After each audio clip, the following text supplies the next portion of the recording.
Bismillahirrahmanirrahim. Assalamualaikum warahmatullahi wabarakatuh. Alhamdulillahi rabbil alamin. Wassalatu wassalamu ala asyrafil anbiya'i wal mursalin Sayyidina Maulana Muhammad wa ala alihi wa sahbihi ajma'in. Qala subhanaka la ilma lana illa ma 'allamtana innaka antal alimul hakim wa la hawla wa la quwwata illa billahil aliyyil azim. Allahumma salli ala sayyidina Muhammad al-Fatihi lima ughliq wal khatimi lima sabaq nasirul haqqi bil haqq wal hadi ila siratikal mustaqim. Sallallahu alaihi wa ala alihi wa sahbihi haqqa qadrihi miqdarihi al-azim. Bismillahirrahmanirrahim. Wa rasulul karim wal malaikatil muqarrabin. Assalatu wassalamu alayka ya sayyidi ya Rasulullah. Khudh biyadi qalat hilati adrikni. La ilaha illallah wahdahu la syarika lah, lahul mulku wa lahul hamdu wa huwa ala kulli syai'in qadir. Amma ba'd.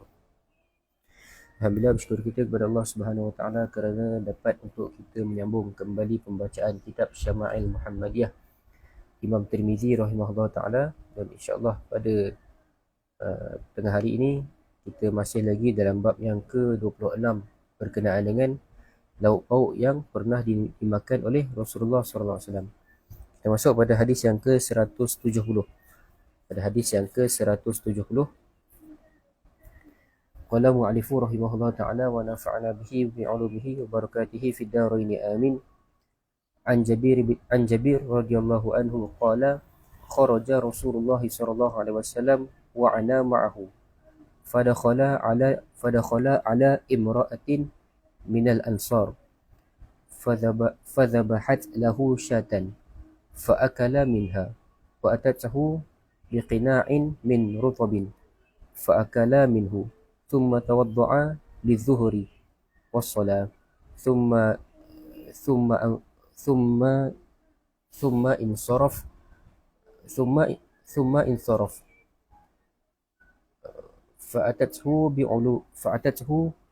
bi'ulalatin min ulalati syati fa'akala thumma salla al-'asr wa lam yatawadda. Maksudnya diriwayatkan daripada Jabir bin Abdullah radhiyallahu anhu. Beliau menceritakan Rasulullah SAW keluar dari rumahnya pada suatu hari dan aku bersamanya, yakni Jabir tadilah bersama dengan Rasulullah.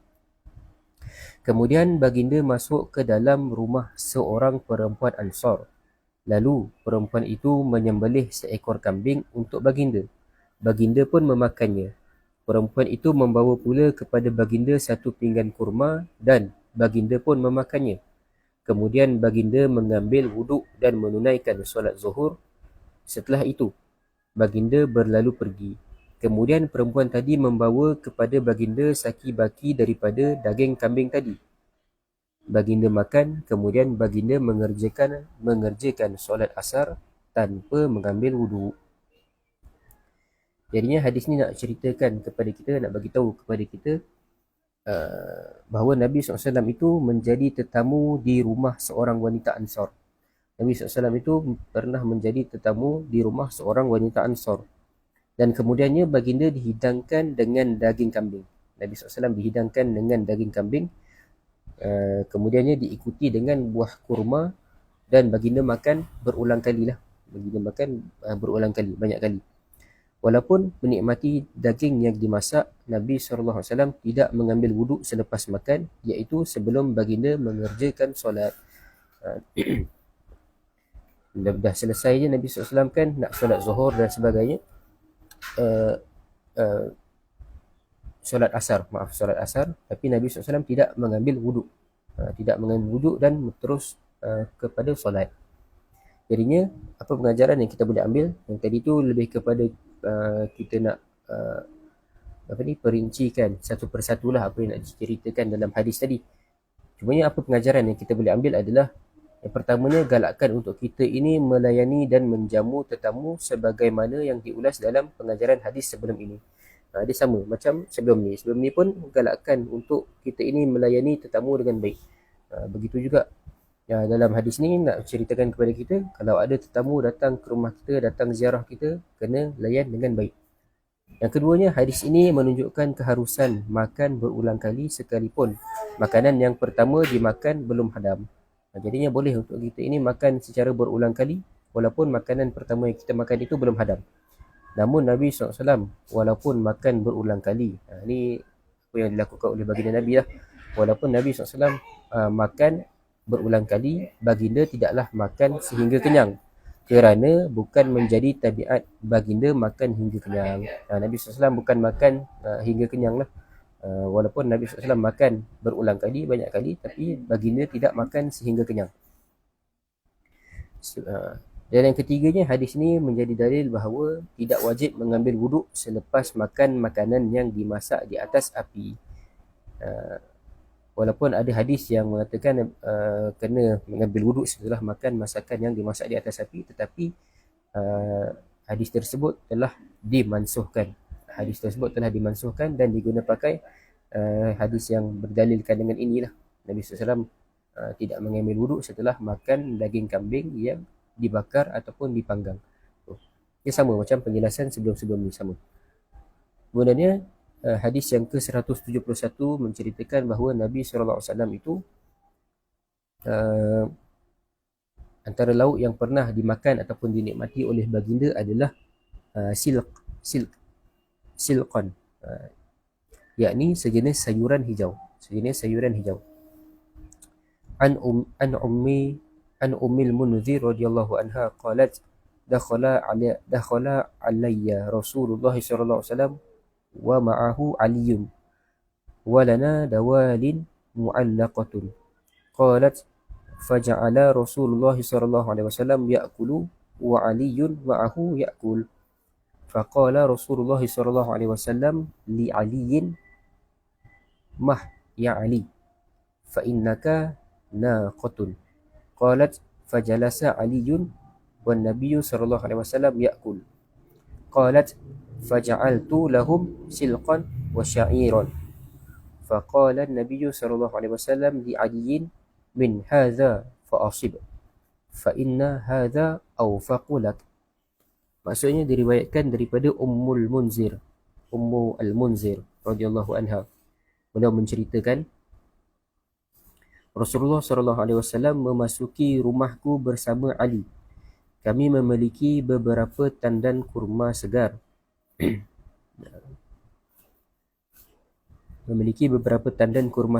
Yang tadi itulah kalimah dawali tadi. Dawali. Beberapa tandan kurma segar yang belum ranum, yang digantung lah. Maka Rasulullah SAW pun makan dan Ali juga makan bersamanya. Dihidangkan kepada mereka satu tandan kurma yang belum masak lagi lah, kurma yang segar yang belum masak. Kemudian Nabi SAW pun makan dan Ali juga turut makan bersama dengan Rasulullah. Kemudian baginda berkata kepada Ali, mah ya Ali, cukuplah wahai Ali. Nabi kata, cukuplah wahai Ali,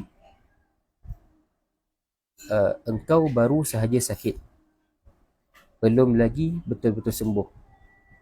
Nabi SAW beritahu kepada Ali, dah Ali cukup, jangan makan lagi.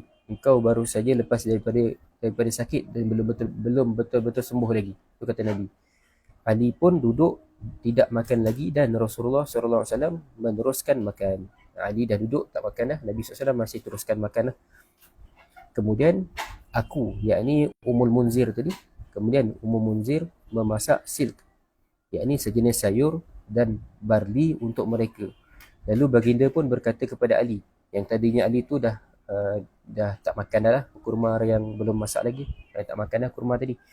Cumanya apabila datang kepada mereka masakan yang baru, yakni silqan tadi, silk, sejenis sayuran dan juga syair, atau syair ini adalah barli lah, barli. Lalu baginda pun berkata kepada Ali, yang ini makanlah wahai Ali, ini yang paling sesuai untuk kamu. Jadi hadis ini nak bagi tahu kepada kita bahawa Nabi SAW dan juga Sayyidina Ali pernah bertandang ke rumah Ummu Munzir, dan mereka dihidangkan, yakni Rasulullah dan juga Sayyidina Ali dihidangkan dengan buah kurma segar, yakni kurma yang belum ranum lagi lah, kurma yang belum masak, diikuti dengan silk, yakni sejenis sayuran hijau, sejenis tumbuhan dan juga barli. Nabi SAW tidak membenarkan Ali makan terlalu banyak kurma segar kerana beliau baru sembuh daripada sakitnya. Nabi SAW beritahu kepada Ali, cukup wahai Ali, jangan makan lagi kurma yang segar tadi. Adapun silqan tadi, silqan dan juga barli, baginda membenarkannya. Bila dihidangkan kepada mereka, kepada Rasulullah dan juga Ali, dihidangkan silq dan juga bali, Nabi SAW bagi tahu kepada Sayyidina Ali, boleh makan. Yang keduanya kalimah dawali. Kalimah dawali jamak kepada kalimah daliyah. Dawali tadi yang saya sebutkan awal tadi bermaksud tandan buah kurma yang belum ranum. Dawali itu tandan buah kurma yang belum ranum. Dipotong kemudian digantung dan apabila ranum barulah dimakan. Adapun silk tadi kita dah jelaskan ialah sejenis sayuran hijau lah. Sejenis sayuran hijau berdaun besar dan juga lebar, dimakan setelah dimasak terlebih dahulu. Silk ni dia kena dimakan setelah dimasak lah. Jadi apa pengajaran yang kita boleh ambil adalah, ini juga menunjukkan kepada kita ni bahawa Nabi SAW itu amat mahir dalam ilmu tib ataupun ilmu perubatan. Yang pertamanya, kita dapat mengetahui daripada hadis ini antara makanan yang dinikmati oleh Rasulullah ialah kurma segar yang belum masak ranum, lah, dan makanan daripada sayuran bernama silk yang dimasak dengan barli. Silk ni sejenis sayuran hijau yang dimasak dengan barli. Dan kemudian yang keduanya adalah galakan untuk melayani dan menjamu tetamu. Ini yang samalah seperti hadis-hadis yang sebelumnya. Yang ketiganya, Nabi SAW mengajar amalan berpantang untuk orang sakit atau yang baru sembuh daripada sakit. Ini sebagaimana yang ditunjukkan oleh Nabi SAW kepada kita. Nabi SAW bagi tahu kepada Sayyidina Ali, cukup Ali, jangan makan lagi. Sebabkan itu antara amalan berpantang lah yang baik untuk kita amalkan bagi orang sakit dan juga orang yang baru sembuh daripada sakit. Ini merupakan salah satu cabang penting dalam Tibbun Nabawi, yakni pengubatan Nabi SAW. Yang keempatnya, pelajaran yang kita boleh ambil adalah kita dapat melihat daripada hadis ini pengetahuan Nabi SAW tentang sifat-sifat makanan. Sebab itulah baginda mengetahui apa yang sesuai untuk orang sakit dan apa yang tidak sesuai. Seperti mana yang disebutkan oleh yang diberitahu kepada yang Nabi SAW itu bagi tahu kepada Ali, jangan makan kurma segar tadi. Tapi apabila dihidangkan silk dan juga barli, Nabi SAW meminta Sayyidina Ali untuk makan. Tentu itu menunjukkan Nabi tahulah sifat makanan yang sesuai untuk orang sakit dan yang tidak sesuai. Jadinya maka nyatalah kebijaksanaan Nabi SAW itu di dalam ilmu perubatan ataupun ilmu tib, pemakanan dan juga tib, pengubatan. Jadinya apa? Kenapa Nabi SAW membenarkan Sayyidina Ali untuk memakan barli dan juga silk tadi lah. Jadi sejenis tumbuhan hijau tadi. Apa relevannya? Apa sebabnya? Sifat barli yang lembut, senang dihadam dan tinggi khasiat pemakanannya menyebabkan barli sesuai untuk orang sakit yang sistem penghadamannya masih lemah. Jadinya barli ini dia lembut dan juga senang untuk dihadam. Sebab itu bagi orang yang sakit, yang sistem penghadapan orang sakit ni masih lemah, jadi sesuai untuk makan barli. Tambahan pula apabila dimasak dengan sayuran, silk, sayuran tumbuhan hijau tadilah, akan menambah khasiatnya.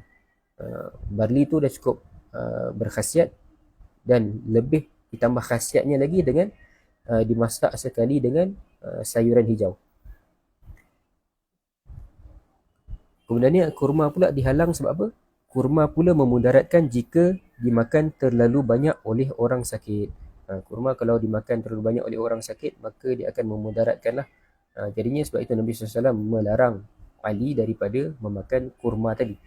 Kurma yang belum ranum lah, kurma yang segar, yang masih baru.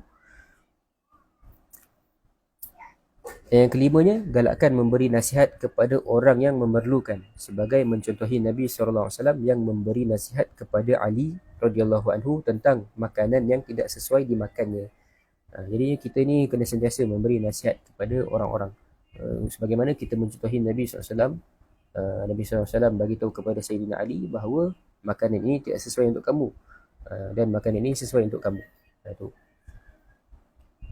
Dan insyaAllah kita baca lagi satu hadis, sebabkan kita nak tamatkan bab 26 ini esok. Jadi kita baca lagi satu hadis Hadis yang ke-172, Anna Aisyata ummil mu'minina radhiyallahu anha qalat kana an-nabiy sallallahu alaihi wasallam ya'tini fayaqulu a'indaka ghada'un fa aqulu la qalat fayaqulu inni sha'im qalat fa atani yawman faqultu ya Rasulullah innahu uhdiyat lana hadiyatun qala wa ma hiya qultu hais qultu haisun qala ama inni asbahtu sha'iman qalat thumma akala. Maksudnya diriwayatkan daripada Ummul Mukminin, Ummul Mukminin yakni Sayyidatina Aisyah radhiyallahu anha, yang menceritakan Nabi SAW datang kepadaku lalu bertanya, adakah kamu mempunyai makanan tengah hari? Aku pun menjawab, tidak ada. Baginda pun membalas, jika begitu aku berpuasa hari ini. Nabi SAW tanya kepada isterinya, yakni Sayyidatina Aisyah, adakah rumah kita ini ada makanan untuk tengah hari? Adakah makanan untuk tengah hari? Kemudian Sayyidatina Aisyah pun bagi tahu tidak ada. Dan Nabi SAW pun bagi tahu, baginda membalas, jika begitu aku berpuasa hari ini. Beliau berkata pada satu hari yang lain, ini kata Ummul Mukminin lah, Sayyidatina Aisyah, pada satu hari yang lain baginda datang kepadaku. Kali ini aku berkata kepadanya, ya Rasulullah, telah dihadiahkan makanan untuk kita. Baginda pun bertanya, makanan apa? Kemudian Aisyah menjawab, haisun, iaitu sejenis makanan yang dibuat daripada kurma, susu kering dan juga lemak. Baginda lalu berkata, kemudian Nabi SAW respon kepada Aisyah tadi, sesungguhnya aku pada pagi ini telah berniat puasa. Kemudiannya baginda makan. Jadinya hadis ni nak ceritakan kepada kita, walaupun dalam hadis ni ceritakan tentang Nabi SAW tidak mempunyai makanan, Nabi SAW puasa dan sebagainya, kita dapat gambarkan kesusahan hidup Nabi SAW, iaitu ada hari rumah baginda kosong terus daripada makanan, menyebabkan baginda mengambil keputusan untuk berpuasa pada hari tersebut. Namun ada kalanya Nabi SAW semasa baginda sedang berpuasa, ada makanan yang sampai, ada makanan yang dihadiahkan kepada baginda, maka baginda akan berbuka. Ini puasa di sini bukanlah puasa wajib lah, tapi puasa sunat. Puasa sunat boleh untuk kita ini nak batalkan, terpulang kepada kita. Apabila ada makanan yang sampai, maka baginda akan berbuka. Dalam hadis di atas, baginda dihadiahkan sejenis makanan bernama hais, dan baginda menikmatinya walaupun pada asalnya baginda berpuasa pada hari tersebut. Walaupun pada pagi tu Nabi SAW dah berniat untuk puasa, tapi apabila datang makanan, Nabi SAW makan. Makanan hais tadilah yang dihadiahkan kepada Rasulullah dan juga keluarganya. Jadi pengajaran yang kita boleh ambil adalah daripada hadis ini kita dapat mengetahui sejenis makanan yang dipanggil hais pada zaman Nabi. Hais ni apa? Menurut ulama, hais ialah makanan yang dibuat daripada campuran kurma, lemak dan juga susu kering. Yang keduanya, pengajaran yang kita boleh ambil adalah selain itu kita dapat melihat kesabaran Nabi SAW menghadapi kesusahan hidup. Baginda tidak merungut atau memarahi isterinya apabila diberitahu oleh isterinya tiada makanan untuk dimakan pada hari itu. Sebaliknya, baginda menerima keadaan yang ada dan mengambil peluang itu untuk beramal, iaitu berpuasa sunat pada hari tersebut. Macam pada bahagian pertama tadi, Nabi SAW tanya kepada Aisyah, adakah makanan untuk dimakan pada hari ini? Aisyah kata, tidak ada Rasulullah. Kemudian Nabi SAW pun mengambil peluang itu untuk berpuasa. Nabi SAW mengambil peluang tersebut untuk berpuasa sunat. Dan yang pada situasi yang lain pula, pada hari yang lain, Nabi SAW ketika mana Rasulullah dah berniat puasa tetapi ada makanan sampai, dihadiahkan makanan, maka Nabi pun berbuka. Dia ada dua situasi ataupun dua hari yang berbeza lah. Dan yang kemudiannya pengajaran yang ketiga adalah Hadis di atas menjadi dalil keharusan berniat puasa pada siang hari bagi puasa sunat dengan syarat sebelum tergelincir matahari, yakni masuk waktu zuhur, dan belum lagi makan dan minum pada hari tersebut atau melakukan sebarang perkara lain yang membatalkan puasa.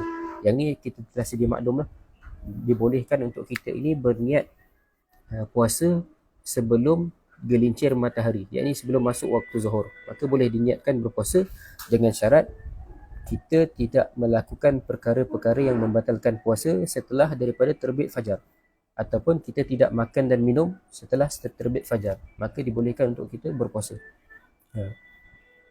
Dibolehkan untuk kita berpuasa dengan dan kita berniat sebelum daripada gelincir matahari, yakni masuk waktu zuhur. Itu dibolehkan. Diharuskan.